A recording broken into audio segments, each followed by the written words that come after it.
നിങ്ങളുടെ കരങ്ങളിൽ കുഞ്ഞുങ്ങളുള്ള കാലത്ത് കൊടുക്കാവുന്നിടത്തോളം ദൈവത്തെ കൊടുക്കുക. പരിശുദ്ധ സഭയെ, വിശുദ്ധ കുർബാനയെ ഒക്കെ അവർക്ക് മനസ്സിലാക്കി കൊടുക്കുക. ഒരു സങ്കടത്തിൻ്റെ, ഒറ്റപ്പെടലിൻ്റെ, വേദനയുടെ മഴ പെയ്തിറങ്ങും. അത് പെയ്തിറങ്ങുന്ന ദിവസം നിങ്ങൾ കൊടുത്തിട്ട ഈ വിശ്വാസത്തിൻ്റെ വിത്ത് നാം എടുക്കും. അങ്ങനെ കാൽവരി ഒരു ശാന്തതയിലേക്ക് വരികയാണ്.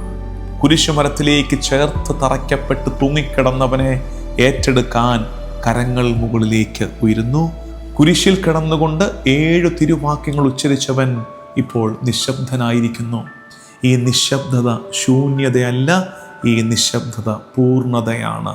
ഒറ്റയ്ക്കായി പോയവരെ, ഞെരുക്കങ്ങളിലൂടെ കടന്നു പോകുന്നവരെ ജസ്റ്റ് നിങ്ങളുടെ പ്രസൻസ്, നിങ്ങളുടെ ഫോൺ കോൾ കൊണ്ട് ഒന്ന് ആശ്വസിപ്പിക്കുക. ഒത്തിരി ഉപദേശിക്കരുത് അവരെ. Just listen, just be there. ചില നേരത്ത് പ്രാർത്ഥിക്കാൻ പോലും കഴിയാത്ത വിധം മനുഷ്യർ മടുത്തു പോകുന്ന നേരമുണ്ട്. ആ നേരത്ത് പിന്നെ നിങ്ങൾ അവരെ പിന്നെ ആത്മീയരാക്കരുതേ ദയവീത്. Just be with dum. അവർക്ക് വേണ്ടി കൂടെ നിങ്ങളങ്ങ് പ്രാർത്ഥിച്ചേക്കാം. നിങ്ങളുടെ പ്രാർത്ഥനയ്ക്ക് കർത്താവ് അവർക്ക് ഉത്തരം കൊടുത്തോളൂ.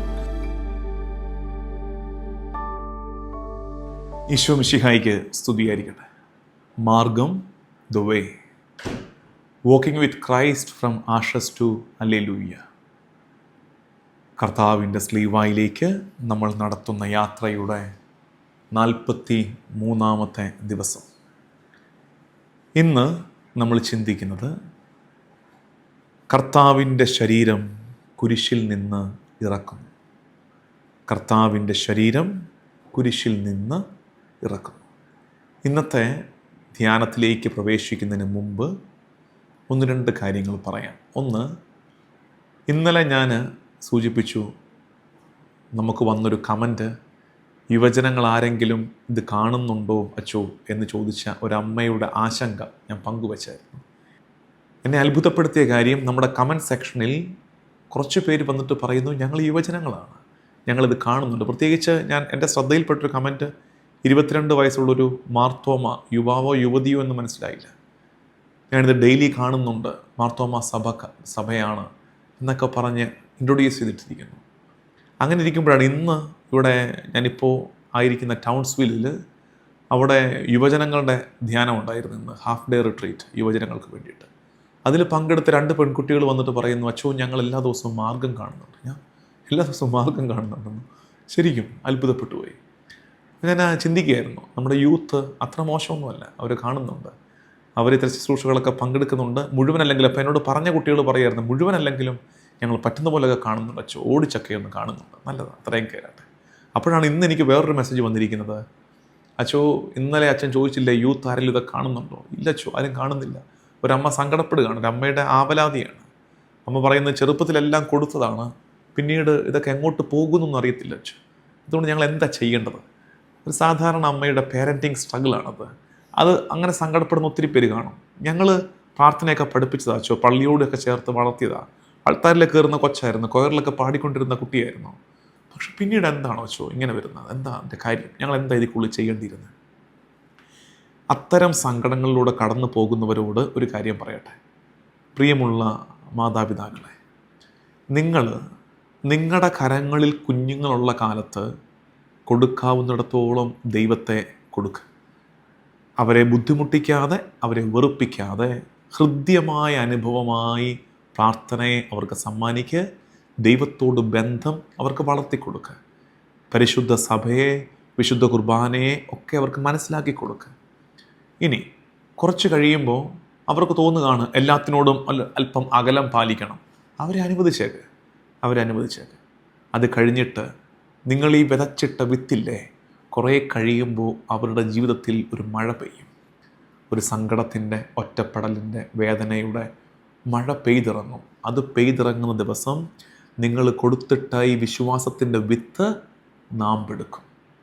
അത് തളിര് ചൂടും, അത് വളരും, അത് സംഭവിച്ചോളും.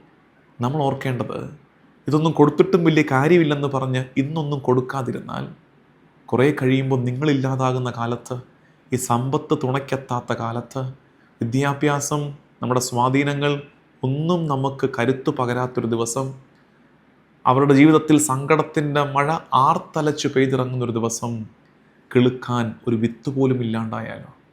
അതുകൊണ്ട് വിത്ത് വിതച്ചിട്ട് എല്ലാ മാതാപിതാക്കളും ഓർക്കേണ്ടത്, ഇന്ന് നിങ്ങളുടെ കുഞ്ഞുങ്ങൾക്ക് നിങ്ങൾ സ്നേഹപൂർവ്വം നൽകുന്ന വിശ്വാസ പരിശീലനം അതൊരു വിത്ത് വിതയ്ക്കലാണ്. അത് ഉടനെ നാമ്പെടുക്കണമെന്ന് ശാഠ്യം പിടിക്കരുത്. ചിലപ്പോൾ അത് കരിഞ്ഞു പോകുന്ന പോലെ തോന്നുകയും ചെയ്യും. നാമ്പെടുത്തു വന്നത് കരിഞ്ഞു പോകുന്നത് പോലെ തോന്നുകയും ചെയ്യും. അപ്പോഴുമുണ്ട് മണ്ണിൻ്റെ മനസ്സിൽ, മണ്ണിൻ്റെ മടിയിൽ ഒരു വിത്ത് കിടപ്പുണ്ട്. നിങ്ങൾ കൊടുത്തതൊന്നും പാഴായി പോകില്ല. അത് ഭാവിയിൽ തളിരെടുത്തോളും. കൊടുക്കാതിരിക്കരുത്, കൊടുക്കണം.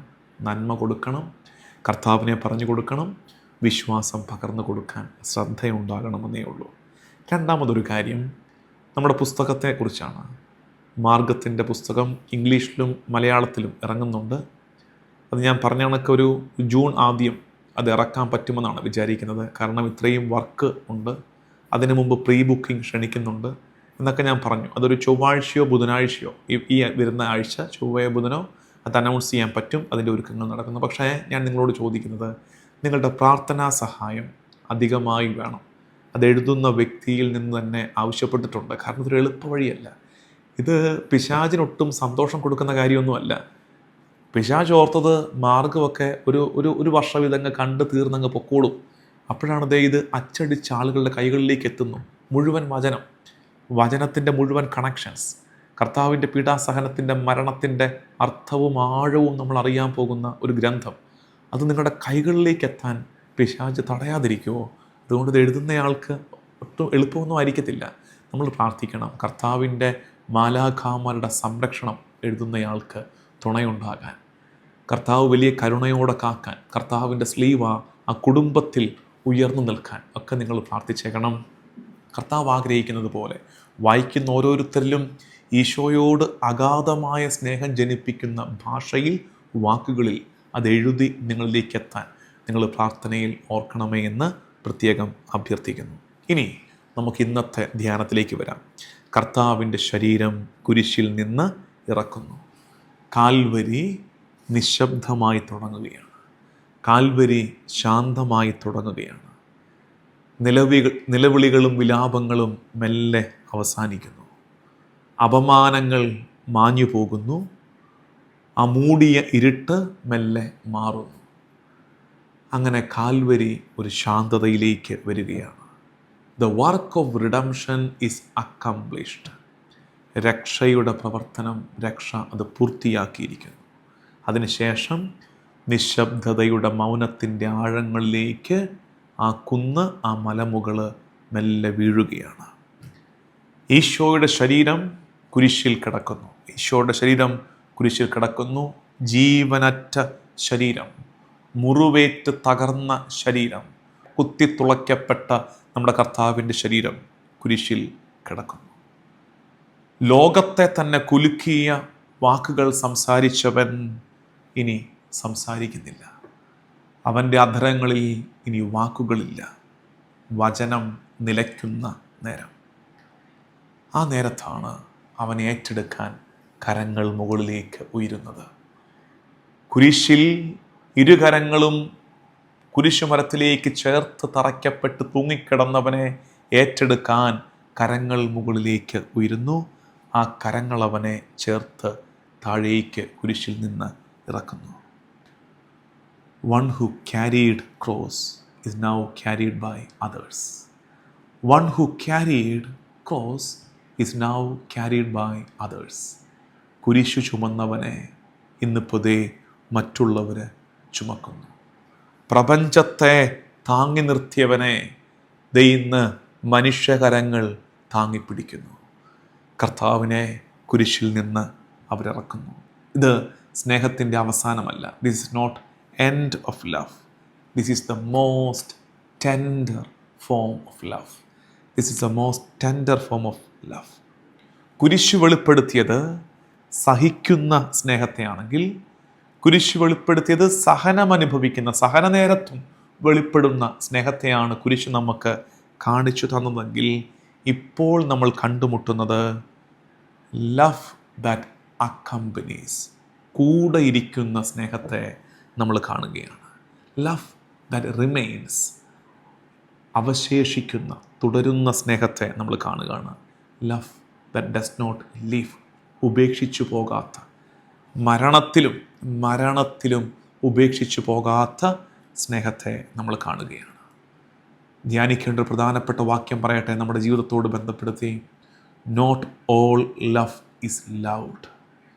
Not all love is loud. സ്നേഹം എല്ലായ്പ്പോഴും ഒത്തിരി ഒച്ചയുള്ളത് ലൗഡായിരിക്കണമെന്നില്ല. Deepest love is often silent presence. ആഴമുള്ള സ്നേഹം നിശബ്ദമായ സാന്നിധ്യമാണ്. Love is not always loud. സ്നേഹം എപ്പോഴും ബഹളമയം ആകണമെന്നില്ല. സ്നേഹം എപ്പോഴും അത്ര എക്സ്പ്രസീവ് ആകണമെന്നില്ല. Deepest love is always silent presence. നിശബ്ദ സാന്നിധ്യമാണ് പലപ്പോഴും ആഴമുള്ള സ്നേഹം. ഇന്ന് നമ്മൾ ധ്യാനിക്കുന്ന വാക്യം യോഹന്നാൻ സുവിശേഷം 19 അധ്യായം 38 തൊട്ട് 40 വരെയുള്ള വാക്യങ്ങൾ. നിങ്ങളിത് വായിക്കണം. അരിമത്യാക്കാരൻ ജോസഫും നിക്കോദേമോസും കർത്താവിൻ്റെ ശരീരത്തെ വാങ്ങിച്ചെടുക്കുന്നു. പീലാത്തോസിൻ്റെ പക്കൽ പോയി പറഞ്ഞ് ജോസഫ് ഈശോയുടെ ശരീരം വിട്ടുതരണമെന്ന് പറഞ്ഞ് അങ്ങനെ ജോസഫും നിക്കോദേമോസും കൂടെ ശരീരത്തെ സ്വീകരിക്കുന്നു. പീഡാസഹനം വിശുദ്ധമായ ഒരു നിശ്ചലതയായി മാറുന്ന നേരമാണത്. Passion becomes a secret stillness. നിശ്ചലമാവുകയാണ്. പീഡാസഹനം നിശ്ചലമായ വിശുദ്ധിയുടെ സുഹൃതത്തിൻ്റെ അനുഭവമായി മാറുകയാണ്. No miracles, no words. അത്ഭുതങ്ങളില്ല, വാക്കുകളില്ല. Holy love. സ്നേഹം മാത്രം. സ്നേഹം മാത്രം. അത്ഭുതങ്ങളില്ല, വാക്കുകളില്ല. പഴയ നിയമ വ്യാഖ്യാനങ്ങളിലേക്ക് പോകാം. ഒരു 4 ഞാൻ മെൻഷൻ ചെയ്തു പോകാം. ഇന്ന് ഞാൻ അല്പം ടയേർഡാണ്. അത് നിങ്ങൾക്ക് മനസ്സിലാകുന്നുണ്ടായിരിക്കും. അതുകൊണ്ടാണ് ഒത്തിരി അങ്ങോട്ട് എടുത്ത് പറയാത്തത്, മെല്ലെ പറഞ്ഞു പോകുന്നത്. ഇന്ന് ഫുൾ ഡേ ആയിരുന്നു. ഓശാന ഞായറാഴ്ചയാണ്. അതുകൂടാതെ ഇന്ന് ടൗൺസ്വിൽ എന്നുള്ള ഈ സ്ഥലത്ത് രാവിലെ തൊട്ട് ഉച്ച വരെ യൂത്തുമായിട്ടുള്ള സെഷനായിരുന്നു. ഇൻട്രാക്ഷൻ, അവരുടെ ചോദ്യങ്ങൾക്ക് ഉത്തരമൊക്കെ ആയിട്ട്. ഉച്ച കഴിഞ്ഞ് ഉടനെ തന്നെ ഇന്നലെ കുട്ടികൾക്കുള്ള ധ്യാനമായിരുന്നു. ഇതിൻ്റെ കണ്ടിന്യൂഷനായിട്ട് ഇന്ന് കുട്ടികൾക്കുള്ള ധ്യാനം. അത് വൈകുന്നേരം രാവിലെ കുർബാന ഉണ്ടായിരുന്നു. വീണ്ടും വൈകുന്നേരം കുർബാനയ്ക്ക് സന്ദേശം രാവിലെയും വൈകിട്ടും എല്ലാം കൂടെ ആയപ്പോൾ I am a bit exhausted. Not bit, a bit more exhausted. പക്ഷെ പ്രാർത്ഥനയിൽ ഓർത്താൽ മതി. നമുക്ക് പഴയ നിയമ ഭാഗങ്ങളിലേക്ക് പോകാം. ഞാൻ മെൻഷൻ ചെയ്ത് പോകാം. നിങ്ങൾ സ്നേഹത്തോടെ അതെടുത്ത് വായിക്കണേ. ഞാൻ എടുത്ത് വായിച്ചാലേ വായിക്കൂ എന്ന് പറഞ്ഞിരിക്കരുത്. നിങ്ങളത് ടേക്കപ്പ് ചെയ്യണം. ഒന്നാമത്തത് തോബിത്തിൻ്റെ പുസ്തകം 1 അധ്യായം 16-18 വാക്യങ്ങൾ. അവിടെ നമ്മൾ കാണുന്നത് മൃതസംസ്കാരം നടത്താൻ തോബിത്തെടുക്കുന്ന റിസ്ക് നമുക്ക് കാണാൻ പറ്റും. To bury the dead with dignity. വേണ്ട ആദരവ് കൊടുത്ത് മൃതശരീരത്തെ സംസ്കരിക്കാൻ തോബിത്തെടുക്കുന്ന എഫേർട്ട് നമുക്കവിടെ കാണാൻ പറ്റും. അത് കരുണയുടെ പ്രവൃത്തിയാണ്. മരിച്ചവരെ സംസ്കരിക്കുന്നത് നമ്മുടെ വിശ്വാസത്തിൽ കരുണയുടെ വലിയ പ്രവൃത്തിയാണ്. ആ act of Mercy is finding it's fulfilment in Joseph and Nicodemus. ശരിക്കും അന്ന് തോബിത്ത് ചെയ്തത് അതിൻ്റെ പൂർത്തീകരണത്തിലേക്ക്, അതിൻ്റെ കുറേ കൂടെ പ്രകാശിപ്പിക്കുന്ന അനുഭവത്തിലേക്ക് എത്തുകയാണ്.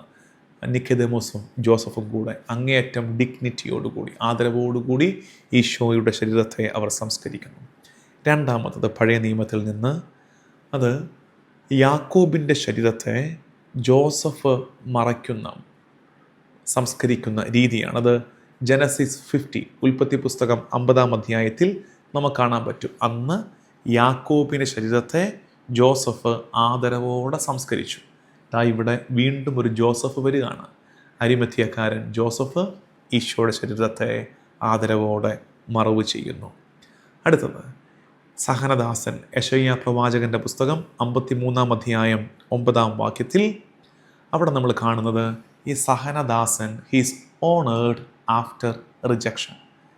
അതായത് അപമാനത്തിന് ശേഷം, ഈ നിരാസത്തിൻ്റെ അനുഭവത്തിന് ശേഷം അവൻ മാനിക്കപ്പെടുന്ന കാഴ്ച നമ്മളവിടെ കാണുന്നുണ്ട്. ഇത് കുരിശിൽ അവൻ അവഗണിക്കപ്പെട്ടു, ആരും തുണയില്ല. പക്ഷേ അവനെ വീണ്ടും ഇവരെ പ്രിയപ്പെട്ടവരെ ഏറ്റെടുക്കുന്നു, അവനെ മാനിക്കുന്നു, അവനെ ആദരിക്കുന്നു. അതവൻ്റെ മൃതസംസ്കാരത്തിൻ്റെ ഒരുക്കത്തിൻ്റെ ആരംഭമാണ്. പിന്നെ പഴയ നിയമത്തിൽ നമ്മൾ കാണുന്നതാണ് വാഗ്ദാന പേടകത്തെ എത്ര ആദരവോടെയാണ് ഈ ജനം ചുമന്നതെന്ന്. ഒരു സ്ഥലത്ത് നിന്ന് അടുത്ത സ്ഥലത്തേക്കൊക്കെ വാഗ്ദാന പേടകം പോകുമ്പോൾ ഭയഭക്തി ആദരങ്ങളോടെ ഒരുക്കത്തോടെ ഈ വാഗ്ദാന പേടകത്തെ ചുമന്നത് നമ്മൾ കാണുന്നുണ്ട്. എന്നാൽ ഇവിടെ ഇതാ ദൈവത്തിൻ്റെ പരമോന്നത സാന്നിധ്യമാണ് ഈ ശരീരം, കർത്താവിൻ്റെ ദേഹം. ആ ദേഹത്തെ ഇവർ ചുമന്ന രീതി വാഗ്ദാന പേടകം ചുമന്നതിനേക്കാൾ ആദരവോടെ ആയിരിക്കില്ലേ ഇവർ ശരീരത്തെ ചുമന്നത്? ആ ശരീരത്തിൽ കർത്താവിൻ്റെ ദേഹത്ത് തൊടുന്നത് തന്നെ പരിശുദ്ധമായ ഒരു പ്രവൃത്തിയാണ്. അവനെ ചുമക്കാൻ കഴിയുന്നത് പ്രിവിലേജാണ്. അവനെ ചുമക്കാൻ കഴിയുന്നത് ബഹുമതിയാണ്. അവൻ്റെ ശരീരത്തിൽ സുഗന്ധക്കൂട്ട് പൂശാൻ കഴിയുന്നത് ആരാധനയാണ്. അവനെ തൊടുന്നത് തന്നെ വിശുദ്ധമായ കർമ്മമാണ്. അവനെ ചുമക്കുന്നത് ബഹുമതിയാണ്. അവനെ സുഗന്ധക്കൂട്ട് പൂശുന്നത് ആരാധനയാണ്. രക്ഷാകര ചരിത്രത്തിൽ ഇതിൻ്റെ സ്ഥാനം, രക്ഷാകര ചരിത്രത്തിൽ ഈ ഭാഗത്തിൻ്റെ പ്രാധാന്യം എന്താണ്? ഇത് ഈ സാക്രിഫൈസിനും ബലിയർപ്പണത്തിനും ഉദ്ധാനത്തിനും ഇടയ്ക്ക് നിൽക്കുന്ന ഭാഗമാണ്. ഇത് സഹനത്തിനും മഹത്വത്തിനും ഇടയ്ക്ക് നിൽക്കുകയാണ്. ഇത് മരണത്തിനും ജീവനും ഇടയ്ക്ക് നിൽക്കുന്ന മൊമെൻ്റാണിത്. ഇവിടെ വെളിപ്പെടുന്നത് രക്ഷാകര പദ്ധതിയിൽ മാനുഷിക സഹകരണത്തെയാണ് മനസ്സിലാക്കുന്നത്. അരിമത്യാക്കാരൻ ജോസഫും നിക്കോദെമോസും സഹകരിക്കുകയാണ്. കർത്താവിൻ്റെ ശരീരത്തെ അവർ പാവനമായി എടുത്ത് സംസ്കരിക്കുകയാണ്. ഇതിൻ്റെ അർത്ഥം മറ്റൊന്നു കൂടിയുണ്ട്. Cross draws hidden disciples into visible love. ദൃശ്യമായൊരു സ്നേഹത്തിലേക്ക് രഹസ്യ ശിഷ്യന്മാരെ കുരിശ് ക്ഷണിക്കുന്നുണ്ട്, കുരിശ് ആകർഷിച്ചു കൊണ്ടുവരുന്നുണ്ട്. ഇവർ രണ്ടുപേരും രഹസ്യ ശിഷ്യന്മാർ. നിക്കോദെമോസ് രാത്രിയിലല്ലേ ഈശോ എന്ന് കണ്ട സാൻഹദ്രീൻ സംഘത്തിലെ അംഗമാണ്. അതുകൊണ്ട് തൻ്റെ സ്ഥാനത്തിന്, തൻ്റെ പദവികൾക്ക് ഒരു കോട്ടം വരാൻ പാടില്ലെന്നുള്ള നിർബന്ധത്താലായിരിക്കണ്ടേ നിക്കോദെമോസ് രാത്രിയിൽ വന്ന് ഈശോയെ കണ്ടുപോയത്. അരിമത്യാക്കാരൻ ജോസഫ് ഈശോയുടെ രഹസ്യ ശിഷ്യൻ. പക്ഷേ കുരിശ് ആ രഹസ്യ ശിഷ്യന്മാരെയൊക്കെ ആകർഷിക്കുകയാണ്. ദൃശ്യമായ ഒരു സ്നേഹപ്രകടനത്തിന് അവരെ ഒരുക്കുകയാണ്. ഇതിനെക്കുറിച്ച് പറയുന്നത് ദിസ് ഈസ് മച്വർ ഡിസൈപ്പിൾഷിപ്പ്. പക്വമായ ശിഷ്യത്വമാണ് ഇവിടെ വെളിപ്പെടുന്നത്. പക്വമായ ശിഷ്യത്വത്തിൻ്റെ പ്രത്യേകത ഭയം സ്നേഹത്തിന് വഴിമാറിക്കൊടുക്കും. ഭയം വഴിമാറിയിട്ട് സ്നേഹം രംഗപ്രവേശം ചെയ്യും. അതുവരെ ശിഷ്യത്വത്തിൽ ഭയമായിരുന്നു. പക്ഷെ പക്വതയാർജിക്കുമ്പോൾ ഭയം മാറിയിട്ട് സ്നേഹം രംഗപ്രവേശം ചെയ്യും. പിതാക്കന്മാർ ഇതിനെക്കുറിച്ച് പറയുന്നത്, അഗസ്തീനോസ് പുണ്യാളൻ പറയുന്നു, the lifeless body of Christ is placed in loving hands. കർത്താവിൻ്റെ ചേതനയറ്റ ഉടല് സ്നേഹമുള്ള കരങ്ങളിൽ വയ്ക്കപ്പെട്ടിരിക്കുന്നു. ഇത് നമ്മളെ പഠിപ്പിക്കുകയാണ്. എന്ത് പഠിപ്പിക്കുന്നു? Love does not cease when life appears to end. ജീവൻ അവസാനിക്കുന്നു എന്ന് തോന്നുമ്പോഴും സ്നേഹം അവസാനിക്കുന്നില്ല എന്ന്. ജീവൻ അവസാനിക്കുമ്പോഴും സ്നേഹം അവസാനിക്കുന്നില്ല. ക്രിസോസ്റ്റം പിതാവ് ഇതിനെക്കുറിച്ച് പറയുന്നത്, cross transforms fear into boldness. കുരിശ് നമ്മുടെ ഭയത്തെ തൻ്റെ ഇടമാക്കി മാറ്റും. ശരിക്കും കറക്റ്റാണ്. നമ്മുടെയൊക്കെ ലൈഫിൽ നോക്കിയാൽ മതി. നമ്മൾ കുരിശെടുത്ത കാലത്ത്, സഹനം അനുഭവിച്ച കാലത്ത്, വലിയ ഞെരുക്കങ്ങളിലൂടെ കടന്നുപോയ കാലത്ത് നമ്മുടെ ഭയം തൻ്റെ ഇടമായി മാറി. ആ കുരിശ് നമ്മുടെ ജീവിതത്തിൽ ഇല്ലായിരുന്നെങ്കിൽ നമ്മൾ വെറും സാധുക്കളായി പോയനെ. ആർക്കും പറ്റിക്കാൻ പറ്റുന്ന ഒരു തൻ്റെ ഇടവും ഇല്ലാത്ത ഭീരുക്കളായി നമ്മൾ മാറിപ്പോയനെ. കുരിശാണ് നമ്മളെ ബോൾഡാക്കിയത്, നമ്മളെ തൻ്റെ ഇടമുള്ളവർ, ആർജവത്വമുള്ളവർ ആക്കിയെടുത്തത്. ക്രിസോസ്റ്റം പിതാവ് പറയുന്നു, കുരിശ് നമ്മളെ ഭയത്തിൽ നിന്ന് ഈ പറഞ്ഞ തൻ്റെ ഇടത്തിലേക്ക്, ആർജവത്വത്തിലേക്ക് രൂപാന്തരപ്പെടുത്തും. എഫ്രൈം പിതാവിൻ്റെ വാക്കുകൾ അപ്രൈം പിതാവിൻ്റെ വാക്കുകളാണ്. എപ്പോഴും പറയാറുണ്ട്, കവിത പോലെ ഒഴുകുന്ന വാക്കുകൾ. അപ്രൈം പിതാവ് പറയുന്നു, the hands that formed Adam are now held by Adam's children. ഇത് നിങ്ങൾക്ക് കുറിച്ചെടുക്കാവുന്നതാണ്. The hands that formed Adam is now held by Adam's children. ആദത്തെ മെനഞ്ഞ കരങ്ങളെ ഇന്നിതാ ആദത്തിൻ്റെ മക്കൾ വഹിക്കുന്നു. ആദത്തെ മെനഞ്ഞ കരങ്ങളെ, സൃഷ്ടാവിൻ്റെ കരങ്ങളെ ഇന്നിതാ ആദത്തിൻ്റെ മക്കൾ വഹിക്കുന്നു. സൃഷ്ടാവിനെ സൃഷ്ടി വഹിക്കുന്ന നേരമാണ് ഇത്. സഭയുടെ പഠിപ്പീരിൽ CCC 627 നമ്മൾ വായിക്കുന്നത്, Christ burial reveals God's solidarity with humanity. മനുഷ്യകുലത്തോട് കർത്താവ് താതാത്മ്യപ്പെടുന്നതിനെ കാണിക്കുകയാണ് ഈശോയുടെ ഈ മൃതസംസ്കാരത്തിൻ്റെ ഈ രംഗങ്ങളൊക്കെ ജോൺ പോൾ സെക്കൻഡ് മാർപ്പാപ്പ തിയോളജി ഓഫ് ബോഡി, ശരീരത്തിൻ്റെ ദൈവശാസ്ത്രത്തെക്കുറിച്ച് നമുക്ക് പഠിപ്പിച്ചു തന്ന മാർപ്പാപ്പയാണ് ജോൺ പോൾ സെക്കൻഡ്. അതുകൊണ്ട് തന്നെ ഈ ഭാഗത്തെ അതുമായിട്ട് ബന്ധപ്പെടുത്തി ജോൺ പോൾ സെക്കൻഡ് പിതാവ് പറഞ്ഞു തരുന്നുണ്ട്. അതിങ്ങനെയാണ്: the care given to Jesus body, ഈശോയുടെ ശരീരത്തിന് കൊടുത്ത ആ പരിപാലനം reveals the secretness of human body and life. അത് തന്നെ തെളിവാണ് എന്ത്? മനുഷ്യ ശരീരത്തിൻ്റെ വിശുദ്ധി, മനുഷ്യ ജീവൻ്റെ വിശുദ്ധി, അതിൻ്റെ മാഹാത്മ്യത്തെ വെളിപ്പെടുത്തുന്നുണ്ടെന്ന്. കർത്താവിൻ്റെ ദേഹത്തെ നമ്മളങ്ങനെ പരിപാലിക്കുമ്പം ഓർക്കണം, മനുഷ്യദേഹം മനുഷ്യ ശരീരം വിലയുള്ളതാണ് എന്ന് ബെനഡിക്ട് 16 മാർപ്പാപ്പ പഠിപ്പിക്കുന്നു.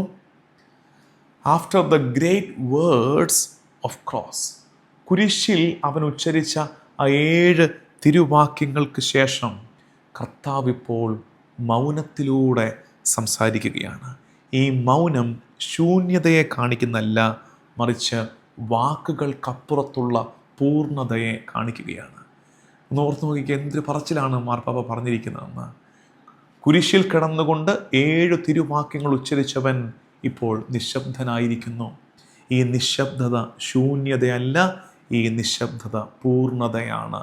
ഈ നിശബ്ദത പൂർണ്ണതയാണ്, വാക്കുകൾക്കപ്പുറത്തുള്ള പൂർണ്ണതയുടെ തെളിവാണ് ഈ മൗനം, ഈ നിശബ്ദത. നമ്മുടെ ജീവിതത്തിലേക്ക് വരാം, പ്രാക്ടിക്കൽ ലൈഫിലേക്ക് വന്ന് നമുക്കിതിനെ ധ്യാനിക്കാം. പ്രധാനപ്പെട്ട ഒരു കാര്യം അറിയാമോ? ഒരു സ്ട്രഗിളിലൂടെ നമ്മുടെ പ്രിയപ്പെട്ട ഒരാൾ കടന്നു പോകുമ്പോൾ അവർക്ക് വേണ്ടത് നിങ്ങൾ പറയുന്ന പരിഹാരമല്ല, നിങ്ങളുടെ സാന്നിധ്യമാണ്. പ്രത്യേകിച്ച് കുടുംബജീവിതം നയിക്കുന്നവർ ശ്രദ്ധിച്ച് കേട്ടെ. നിങ്ങളുടെ ഭാര്യ ഒരു സങ്കടം, ഒരു പരിഭവം എന്ന് പറയുമ്പോൾ ഉടനെ പരിഹാരത്തിൻ്റെ ലിസ്റ്റ് എടുത്തു വെക്കരുത്. നീ പറഞ്ഞതിൻ്റെ പരിഹാരം ഇതല്ലേ സൊല്യൂഷൻ, ഇതങ്ങ് ചെയ്താൽ പോരെ എന്ന് പറയരുത്. അവരാഗ്രഹിക്കുന്നത് പരിഹാരമല്ല, അവരാഗ്രഹിക്കുന്നത് സാന്നിധ്യമാണ്. നമ്മുടെ കുഞ്ഞുങ്ങൾ അവരോരോ സങ്കടം എന്ന് പറയുമ്പോൾ നിങ്ങളുടനെ സൊല്യൂഷൻസ്, വേ ഔട്ട് പറഞ്ഞ് തിടുക്കം കൂട്ടണ്ട. അവർക്ക് വേണ്ടത് നിങ്ങളുടെ സാന്നിധ്യമാണ്. ചില പ്രശ്നങ്ങൾക്ക്, ചില സങ്കടങ്ങൾക്ക് പരിഹാരമല്ല വേണ്ടത്.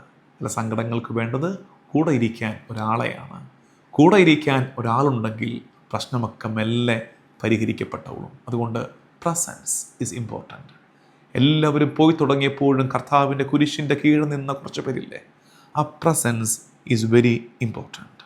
അതുകൊണ്ട് ഗ്രേറ്റസ്റ്റ് ലവ് ഫിക്സിങ് അല്ല, പ്രശ്നപരിഹാരമല്ല greatest love, just staying with them, കൂടെ ഇരിക്കുന്നതാണ് ഏറ്റവും വലിയ സ്നേഹം. Love in silence heals deeply. നിശബ്ദതയിൽ സ്നേഹിക്കുന്ന സ്നേഹമുണ്ടല്ലോ, അത് നമ്മുടെ മുറിവുകളെ ആഴത്തിൽ സുഖപ്പെടുത്തും. മറ്റത്തൊക്കെ പെരിഫറല്ല. അതേസമയം ഒരു വാക്ക് ഉരിയാടാതെ ഒന്ന് കൂടെ ഇരുന്ന് കൊടുക്കുമ്പോഴല്ലോ, ആ ഇരിപ്പ് തന്നെ മുറിവുകളെ അതിൻ്റെ ആഴങ്ങളിൽ പോയി സുഖപ്പെടുത്താൻ മാത്രം ശക്തമാണ് നിശബ്ദ സാന്നിധ്യം. യുവജനങ്ങളോട് പറയാനുള്ളത്, ഡിയർ യൂത്ത്, ലിസൺ ഹിയർ. എൻ്റെ പ്രിയമുള്ള യുവജനങ്ങളെ, പ്ലീസ് ഡോണ്ട് ഫിയർ സൈലൻസ്. നിശബ്ദതയെ ഭയപ്പെടാതിരിക്കുക. ഇന്ന് യുവജനങ്ങൾ നിശബ്ദതയെ ഏറെ ഭയപ്പെടുന്നുണ്ട്. അതുകൊണ്ട് ഇവരെന്ത് ചെയ്യും? ഇവർ പെട്ടെന്ന് ബഹളങ്ങളിലേക്ക് ഒളിച്ചോടും. ബഹളങ്ങളിലേക്ക് പോകുന്ന it's a kind of escapism. Kindly don't escape to noise. ബഹളങ്ങളിലേക്ക് പോയി പ്രശ്നങ്ങൾ പരിഹരിക്കാമെന്ന് വിചാരിക്കരുതേ. Sit in silence. നിശബ്ദതയിൽ ഇരിക്കുക. Face the cross. കുരിശിനെ ദർശിക്കുക. Accompany. Sit, face and accompany. ഇരിക്കുക, മുഖത്തോട് മുഖം നോക്ക്, കൂടെ ആയിരിക്കുക. അതിന് കഴിയട്ടെ. നിശബ്ദതയെ പുൽകാൻ ഈ കാലത്ത് യുവജനങ്ങൾക്ക് കഴിയട്ടെ. നമ്മൾ ഇന്ന് പറഞ്ഞ കാര്യങ്ങളെല്ലാം കൂടെ ഒരു 5 പോയിൻ്റായിട്ട് സമ്മറൈസ് ചെയ്യട്ടെ. നമ്മൾ ഈ ദിവസങ്ങളിലൊക്കെ അങ്ങനെ ചെയ്യുന്നുണ്ടായിരുന്നല്ലോ, ഇന്നും അത് ചെയ്യാം. ഞാനത് വായിച്ചു പോകാം. ഒന്നാമത്തത്, ലവ് കണ്ടിന്യൂസ് ബിയോണ്ട് ഡെത്ത്. യഥാർത്ഥ സ്നേഹം മരണത്തിനുമപ്പുറം തുടരുന്നു. 2, silence is not absence, it is presence. നിശബ്ദത അസാന്നിധ്യത്തെ സൂചിപ്പിക്കുന്നതല്ല, സാന്നിധ്യം തന്നെയാണത്. Silence is not absence but presence.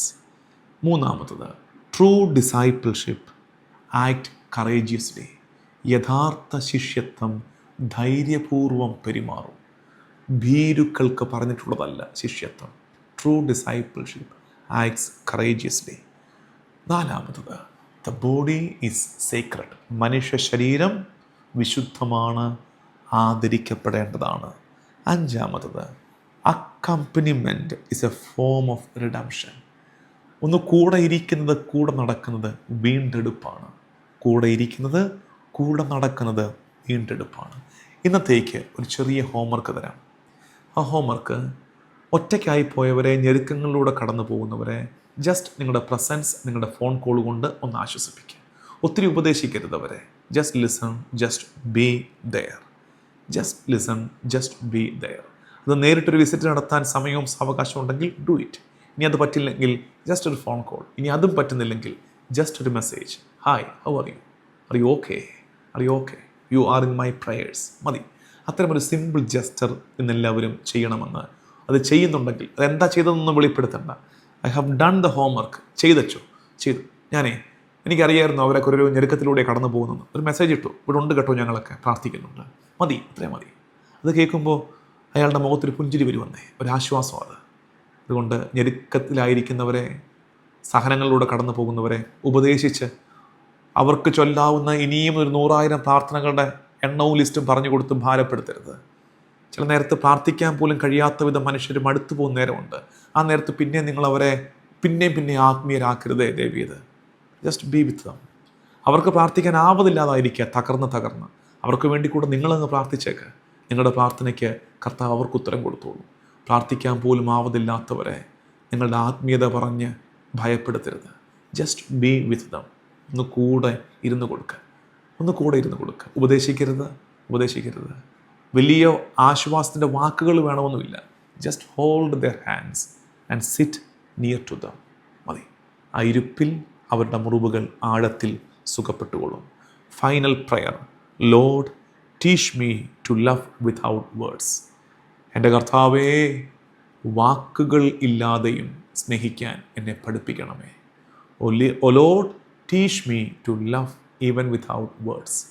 കർത്താവെ, വാക്കുകളില്ലാതെയും സ്നേഹിക്കാൻ എന്നെ നീ പഠിപ്പിക്കണമേ. നമുക്ക് പ്രാർത്ഥിക്കാം. കർത്താവും ദൈവവുമായ ഈശോ മിശിഹായേ, ആദത്തിൻ്റെ മക്കളുടെ കരങ്ങളിലേക്ക് ആദത്തെ മെനഞ്ഞവൻ്റെ ദേഹം വന്നു വീഴുന്ന നേരം ഓരോ പരിശുദ്ധ കുർബാനയിലും സംഭവിക്കുന്നത് അതുതന്നെയാണല്ലോ ഈശോ.